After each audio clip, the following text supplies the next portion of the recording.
Last దాకా చూడండి, subscribe చేయండి. కోడిగుడ్డు ఆమ్లెట్ ఎలా వేసుకున్నా వీడియో చూపెడతా.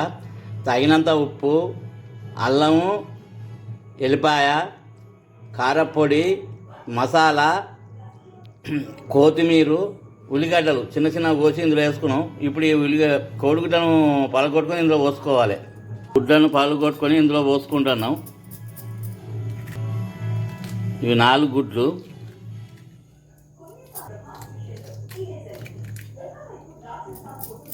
ఇప్పుడు 4 గుడ్లు పలగొట్టుకొని ఇందులో పోసుకున్నాం. ఇప్పుడు మొత్తం కలగలుపుకోవాలి. మిశ్రమాన్ని ఇందులో కలగలపాలి. మొత్తం కలపాలి. పచ్చడి తెల్లసోన మొత్తం మిక్స్ చేయాలి.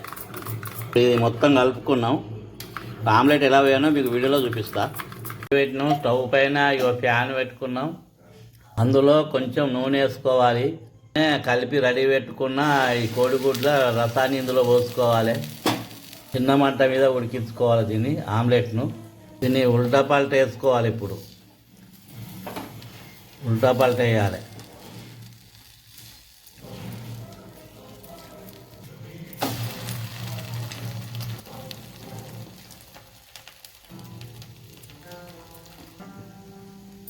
ఆమ్లెట్ రెడీ అయింది. తీసి వేరే ప్లేట్ వేసుకోవాలి. మొత్తం కోడిగుడ్ల రసాన్ని ఇలానే ఆమ్లెట్లు చేసుకోవాలి. కోడిగుడ్డు ఆమ్లెట్ రెడీ అయింది. గుమగుమలాడుతుంది. వేడివేడిది అన్నంతో తింటే చాలా రుచిగా ఉంటుంది. ఇది మళ్ళీ కావాలంటది కోడిగుడ్డు ఆమ్లెట్.